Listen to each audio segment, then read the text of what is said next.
তাহলে প্রিয় হাজিরিন, আল্লাহ তাআলা বলে দিয়েছেন ওয়াকিমুস সালাত ওয়া আতুস যাকাত ওয়ারকাউ মা'আর রাকিঈন, তোমরা নামাজ কায়েম করো, ওয়ারকাউ মা'আর রাকিঈন, আর রুকুর সাথে রুকু দাও।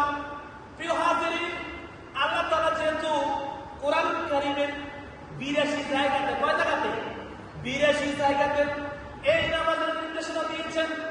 প্রিয় হাজিরিন, শুধু তাই নয়, ইসলাম যে প্রতিষ্ঠিত হয়েছে কয়টি খুঁটির উপরে? 5টি খুঁটির উপরে। তাহলে আমরা বুঝেছি এই 5টি খুঁটির ভিতরে নামাজ মধ্যের খুঁটিতে, নামাজ, রোজা, হজ, যাকাত, এই জাতগুলো রয়েছে, সেই খুঁটিগুলো পাশে রয়েছে। তার মানে নামাজের খুঁটি ছাড়া ইসলামের খুঁটি ছাড়া হবে না। প্রিয় হাজিরিন, তাহলে আকিমুস সালাত, নামাজ কায়েম করতে হবে। কিভাবে কায়েম করতে হবে? 3 জিনিসের ভিতরে হাদিস রয়েছে।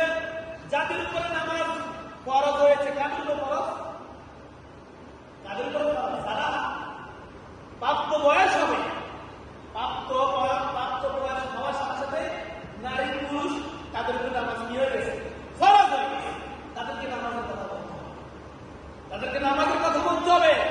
এখন আমাদের গ্রামের সমাজে বাড়িতে মুরব্বীরা যখন নামাজের কথা বলে, খবর নাই যে আপনার নামাজ আপনি পড়েছেন। প্রিয় হাজিরিন,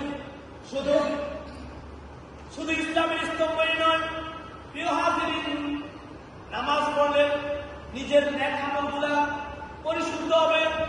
নামাজ পড়লে কি হবে? অশালীন কাজ থেকে নিজেকে বিরত রাখা যাবে।